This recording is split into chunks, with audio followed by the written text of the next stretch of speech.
नमस्कार दोस्तों, हमारे YouTube चैनल कंपटीशन शिक्षा में आपका स्वागत है। आज क्लास में हम करने वाले हैं अरिथमेटिक वर्ड प्रॉब्लम्स। अरिथमेटिक के क्वेश्चंस करेंगे हम। ये सभी क्वेश्चंस एग्जाम में आए हुए क्वेश्चंस हैं। चलिए क्वेश्चन शुरू करते हैं। अगर आपने अभी तक हमारे YouTube चैनल कंपटीशन शिक्षा को सब्सक्राइब नहीं किया है तो हमारे चैनल को सब्सक्राइब कर लें। यहाँ पर डेली क्वांट और रीजनिंग की क्लासेस होती हैं जो आपके एग्जाम के लिए बहुत ज़्यादा इम्पोर्टेंट होंगी। इस क्लास की पीडीएफ लेने के लिए ये टेलीग्राम चैनल है कंपटीशन शिक्षा, इसे ज्वाइन कर लें। यहाँ पर सारी क्लासेस की पीडीएफ फाइल्स अपलोड होती हैं। चलिए क्लास शुरू करते हैं। क्वेश्चन नंबर 1 है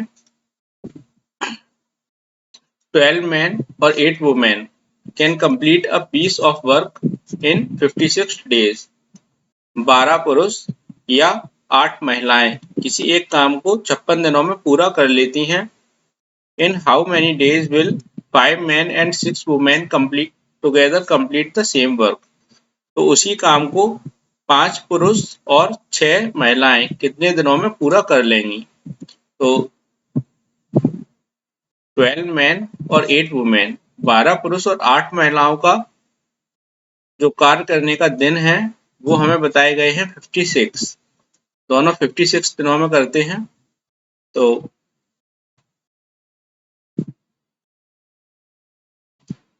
12 men इक्वल टू 8 वुमेन। जितना काम 12 पुरुष करते हैं उतना ही काम 8 महिलाएं करती हैं। तो इनकी एफिशिएंसी का रेशियो हम निकालते हैं। तो इसका रेशियो होगा, आपस में डिवाइड होंगे, 4 2 जा 8, 4 3 जा 12। तो मैन और वुमेन की एफिशिएंसी का रेशियो हुआ 2:3।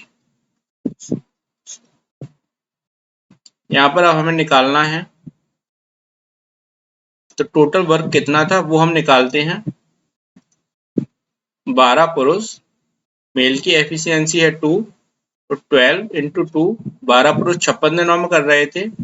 तो 12 पुरुष, एक पुरुष की एफिशिएंसी है 2 और ये 56 दिनों में करेंगे तो 56 टोटल वर्क ये आ गया है। अब इस वर्क को 5 मैन और 6 वुमेन कितने दिनों में करेंगे। तो मैन की एफिशिएंसी है 2, तो 5 इंटू 2 प्लस 6 वुमेन की एफिशिएंसी है 3, 6 इंटू 3। इन दोनों की एफिशिएंसी को हमें ऐड करना है तो ये होगा 10 और ये 18। तो 12 इंटू 2 इंटू 56 अपॉन ये 10 होगा और ये 18, दोनों को जब ऐड करेंगे तो होगा 28।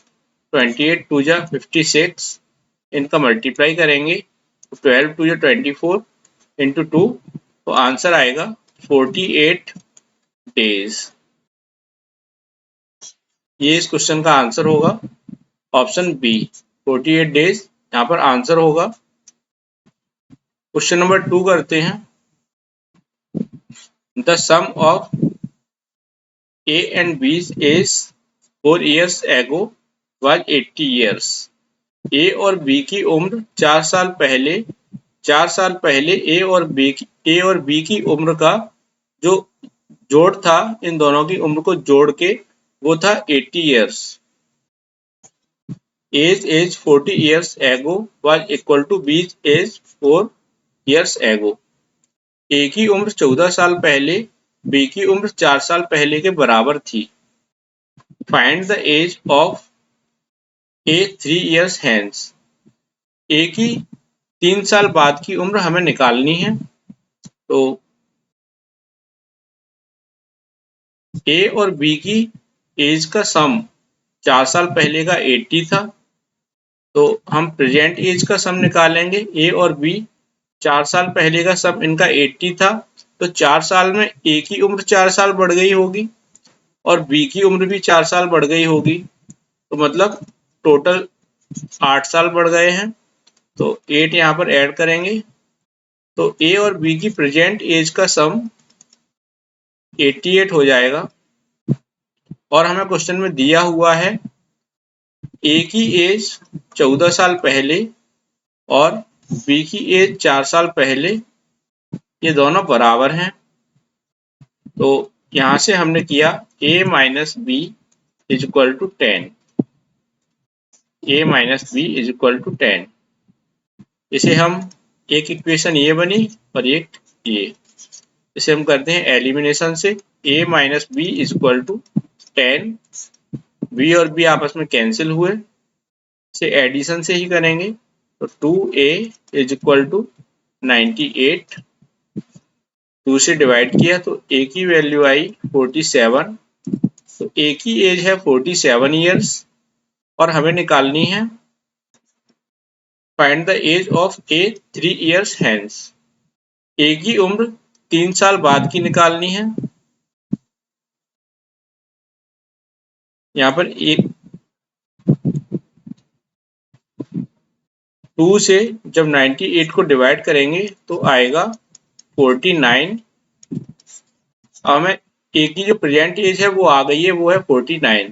हमें निकालनी है 3 साल बाद की एज, तो इसमें हम +3 कर देंगे तो ए की एज आएगी 52। 49 प्लस 3 52 ईयर्स, ये आएगी ए की एज। तो ऑप्शन बी या ऑप्शन ए यहाँ पर आंसर होगा। अब क्वेश्चन नंबर 3 करते हैं, इसे देखते हैं। एक ट्रेन है a which is 250 metre long, जो 250 मीटर लंबी है, can cross a platform which is 150 metre long in 20 seconds. एक ट्रेन है जिसका नाम है ए, वो 250 मीटर लंबी है, वो एक प्लेटफॉर्म को 20 सेकंड में पार करती है और प्लेटफॉर्म की लंबाई हमें दी हुई है 150 metre. The ratio of speed of train A to that of train B, train A और ट्रेन बी की स्पीड का रेशियो हमें दिया हुआ है, वो है 2:3। Find the length of train B if it can cross a pole in 8 second. हमें ट्रेन बी की लेंथ निकालनी है और ट्रेन बी 8 सेकेंड में एक पोल को पार करती है। तो ट्रेन ए की लंबाई है 250 मीटर, प्लेटफॉर्म की लंबाई है 150 मीटर और ये 20 सेकेंड में उस प्लेटफॉर्म को पार करेगी। जब प्लेटफॉर्म को पार करेगी तो ट्रेन खुद की लंबाई और प्लेटफॉर्म की लंबाई दोनों की लंबाई को क्रॉस कर रही है, तो इन दोनों की लंबाई को ऐड करेंगे 250 प्लस 150, इसे 20 सेकेंड में पार कर रही है, तो 400/20 20 मीटर पर सेकेंड ये ट्रेन ए की स्पीड आई। ट्रेन ए की स्पीड है 20 मीटर पर सेकेंड और हमें ये रेशियो दिया हुआ है ट्रेन ए और बी की स्पीड का रेशियो है। तो ट्रेन बी की स्पीड यहाँ से होगी, ए और बी की स्पीड का रेशियो है 2:3 और ट्रेन ए की स्पीड ये हमने निकाली है 20, तो ट्रेन बी की भी स्पीड होगी 30। ट्रेन ए की 20 तो बी की 30 और हमें दिया हुआ है कि जो ट्रेन बी है वो एक पोल को 8 सेकेंड में पार करती है। जब ट्रेन किसी पोल को पार करती है तो वो सिर्फ खुद की लंबाई को पार कर रही होती है, तो खुद की लंबाई को ट्रेन 8 सेकेंड में पार करती है और ट्रेन बी की लंबाई हमें निकालनी है। स्पीड है ट्रेन बी की 30 और ये 8 सेकेंड में पार करती है खुद की लंबाई को, तो 30 की स्पीड से 8 सेकेंड में कितनी दूरी तय करेगी? 240 मीटर। यही ट्रेन बी की लंबाई होगी, तो ट्रेन बी की लेंथ होगी 240 metre, option D. Question number 4 करते हैं। What is the probability of forming words from the letters of the word picture such that all vowels come together?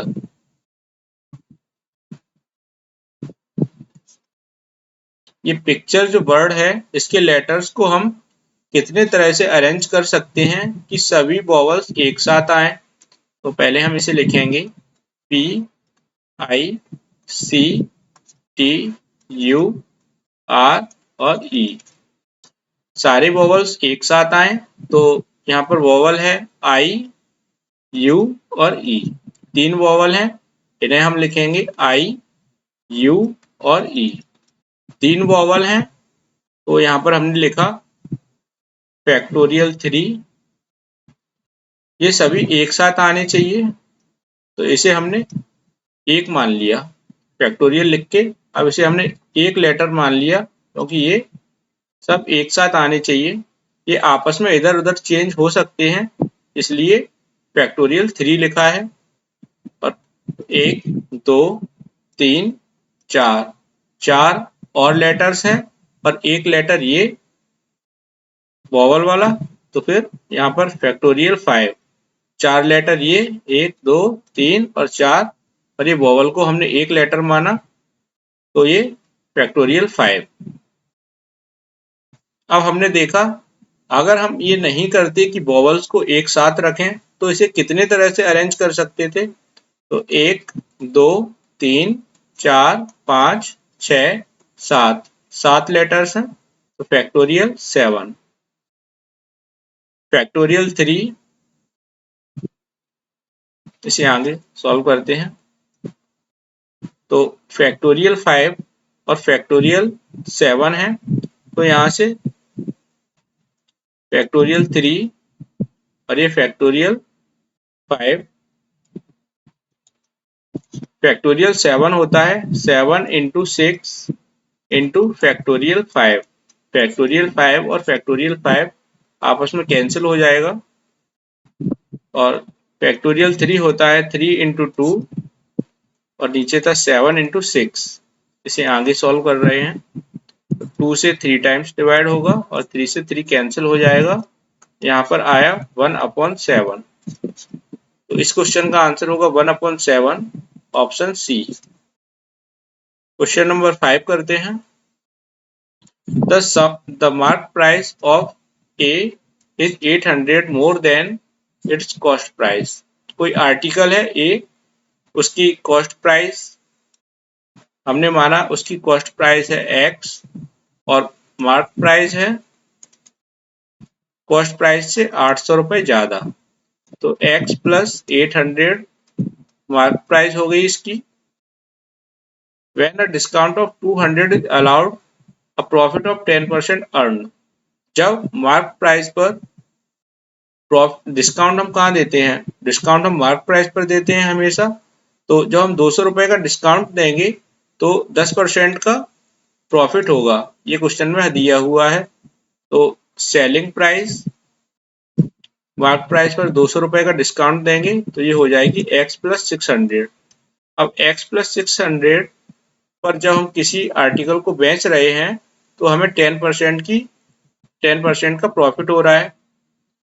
At what price should A be sold to earn 20%। हमें ये निकालना है कि अगर हम इस पर 20% प्रॉफिट लेना चाहें तो कितनी प्राइस में इसे बेचेंगे। तो X प्लस 600 पर जब हमने बेचा तो 10% का प्रॉफिट हुआ। X कॉस्ट प्राइस थी, X पर तो हमने खरीदा है।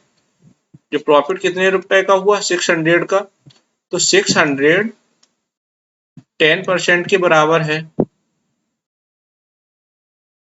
600 10% के बराबर है तो हम यहाँ से निकाल लेंगे कि 100% कितना होगा।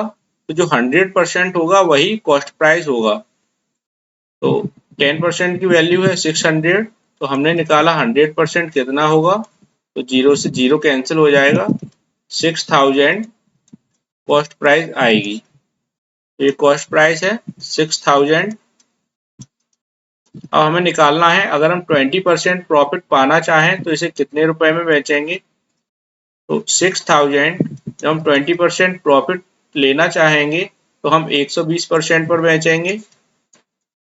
2 जीरो से 2 जीरो कैंसिल हो जाएंगे, 12 6 से 72 और ये वाले 2 जीरो आ जाएंगे।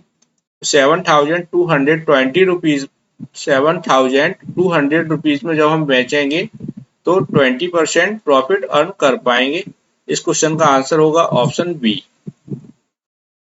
क्वेश्चन नंबर 6 करते हैं।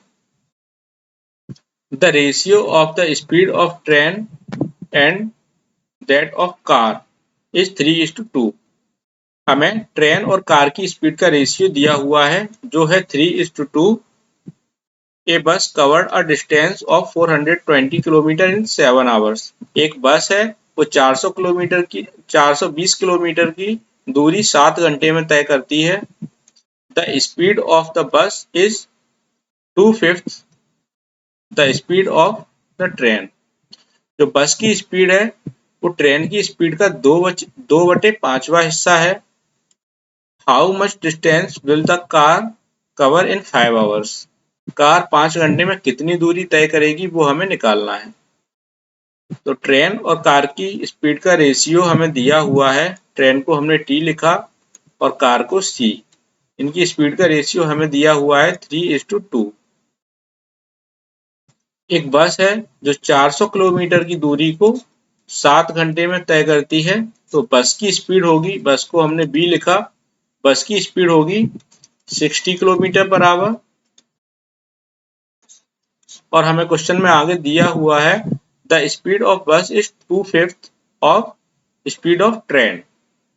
बस की स्पीड ट्रेन की स्पीड का 2/5वां हिस्सा है। तो ट्रेन की स्पीड है 3, हमने इसे 3x लिखा। अब इसकी स्पीड का, ट्रेन की स्पीड का 2/5वां हिस्सा बस की स्पीड है। बस की स्पीड ये 60 है। 2 यहाँ पर 30 होगा, 3 10 30। ट्रेन की स्पीड को हमने 3x माना और इसे 2x। x यहाँ पर आया 50। तो ट्रेन की स्पीड हुई 3x। तो 3x में जब हम x की वैल्यू पुट करेंगे तो ट्रेन की स्पीड हो जाएगी 150 और कार की स्पीड हो जाएगी 100। 2x की वैल्यू 100 होगी और हमें निकालना है कि कार 5 घंटे में कितनी दूरी तय करेगी। तो कार की स्पीड है 100, तो 5 घंटे में मल्टीप्लाई 5 कर देंगे तो 500 किलोमीटर दूरी तय करेगी। 500 इस क्वेश्चन का आंसर होगा ऑप्शन ए। अब क्वेश्चन नंबर 7 करते हैं। The sum of 5 consecutive odd numbers is 225. What is the difference between the second and fifth number? 5 consecutive numbers हैं, 5 लगातार odd नंबर हैं। 5 consecutive odd numbers, 5 लगातार odd numbers हैं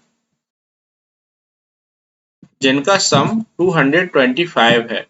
जिन्हें जोड़ा जाता है पांचों नंबर्स को तो 225 होता है। What is the difference between second and fifth number? हमें दूसरे और पांचवें नंबर का डिफरेंस बताना है, उनका अंतर बताना है। तो यहाँ पर इस 225 को हमें देखना ही नहीं है। 5 लगातार ऑड नंबर कौन से होते हैं? एक नंबर होगा पहला x, फिर x + 2, फिर x + 4, फिर x + 6, फिर x + 8। ऐसे ही तो ऑड नंबर्स होते हैं। जैसे कोई नंबर 3, फिर इसमें 2 ऐड होगा 5, नेक्स्ट ऑड नंबर, फिर 2 ऐड होगा, फिर 7, फिर 2 ऐड होगा, फिर 9 और फिर 11। ऐसे ही तो ऑड नंबर्स होते हैं। तो यहाँ पर ये हमने ऑड नंबर्स लिख लिए हैं x, x + 2, x + 4, x + 6 और x + 8। सॉरी। अब हमें बताना है सेकेंड और फिफ्थ नंबर का डिफरेंस कितना होगा। सेकेंड नंबर है x + 2 और फिफ्थ नंबर है x + 8। इनका हम डिफरेंस निकालेंगे तो x + 8 माइनस x + 2, तो x + 8 माइनस x - 2, x से x कैंसिल हो जाएगा, 8 में से 2 माइनस करेंगे तो 6 होगा। इनका डिफरेंस 6 आएगा, जो ऑप्शन में नहीं है। ऑप्शन ई यहाँ आंसर होगा। क्वेश्चन नंबर 8 करते हैं। What will be the difference between the simple interest and the compound interest accrued on an amount of 2200 at the rate of 10% at the end of 2 years? हमें साधारण ब्याज और चक्रवर्ती ब्याज का अंतर बताना है जब 2200 रुपए की राशि 10% प्रति वर्ष की दर से ब्याज पर दी जाती है। तो 10% रेट है। सिंपल इंटरेस्ट पर 2 साल के लिए जब देंगे तो ये हो जाएगा 20%, और कंपाउंड इंटरेस्ट पर देते हैं तो वो हो जाएगा 10% प्लस 10% और प्लस 10 का 10%। यही तो होता है। तो 2 जीरो से 2 जीरो कैंसिल हो जाएंगे, यहाँ पर होगा 1, तो 10 प्लस 10 प्लस 1। जब कंपाउंड इंटरेस्ट पर देंगे तो वो हो जाएगा 21%। तो कंपाउंड इंटरेस्ट और सिंपल इंटरेस्ट का हमें डिफरेंस बताना है, तो वो होगा 21% कंपाउंड इंटरेस्ट, ये CI है।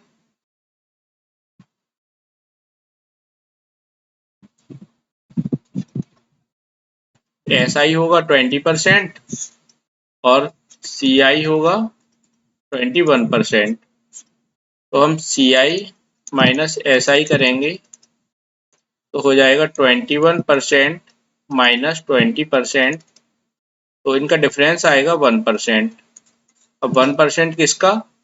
जो अमाउंट दिया गया था 2200 का 1% वो होगा 22 ही हमारे ब्याज का अंतर होगा। चक्रवर्ती ब्याज और साधारण ब्याज का अंतर 22 होगा। ऑप्शन ए यहाँ राइट आंसर होगा। क्वेश्चन नंबर 9 करते हैं। The ratio of the present ages of Manisha and Fatima is 7:4। Manisha और फातिमा की वर्तमान उम्र का जो रेशियो है वो है 7:4। 2 years ago the ratio of their ages, 2 साल पहले उनकी उम्र का अनुपात 5:7 5:2 था। What will be Fatima's age 5 years hence? Fatima की उम्र 5 साल बाद क्या होगी वो हमें निकालनी है। तो ये मनीषा और फातिमा इनकी प्रेजेंट एज, और नीचे लिखते हैं मनीषा और फातिमा इनकी प्रेजेंट एज का रेशियो जो हमें दिया हुआ है वो है 7:4, और 2 साल पहले का इनका जो रेशियो है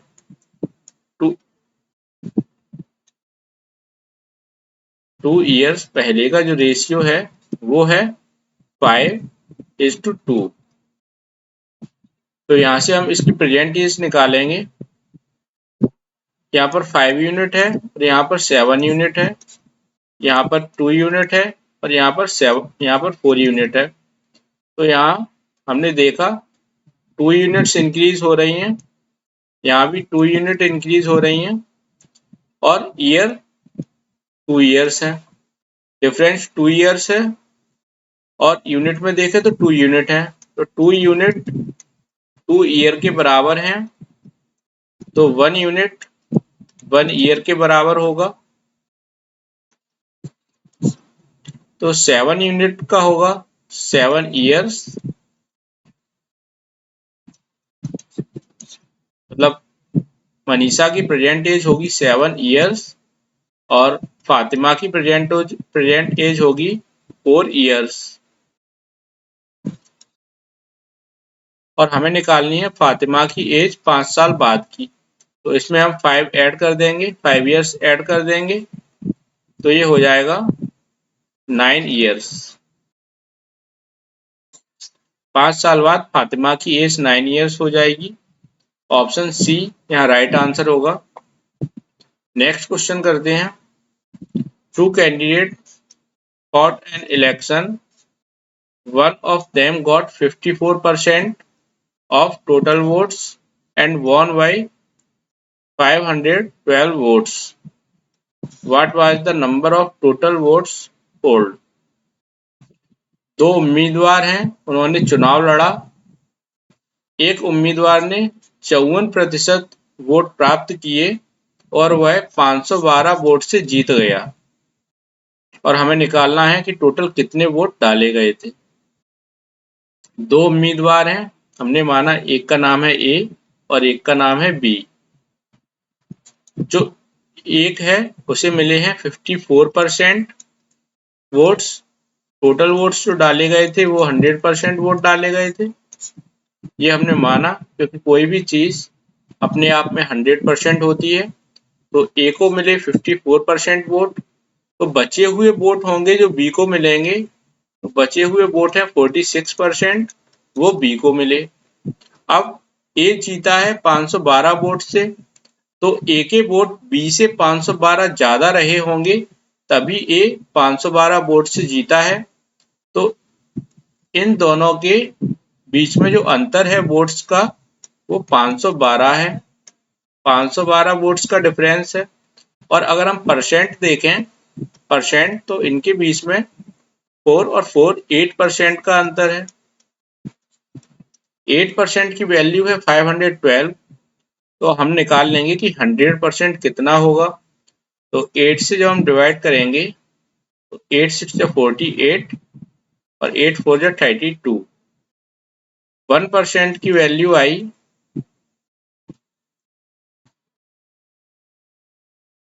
1% की वैल्यू आई 64। 100% होगा 6400 वोट्स। यही इस क्वेश्चन का आंसर होगा, ऑप्शन डी। आज की क्लास में बस इतना ही। ऐसी ही और वीडियोस के लिए हमारे चैनल को सब्सक्राइब करें। यहाँ डेली क्वांट और रीजनिंग की क्लासेस होती हैं। कंटेंट वही होता है जो एग्जाम में आता है। यहाँ फालतू चीजें नहीं बताई जाती हैं, आपको डराया नहीं जाता है। वही एग्जाम का ही कंटेंट करवाया जाता है। जो लेवल एग्जाम में आता है वही कंटेंट आपको यहाँ वही लेवल देखने को मिलेगा। Thank you.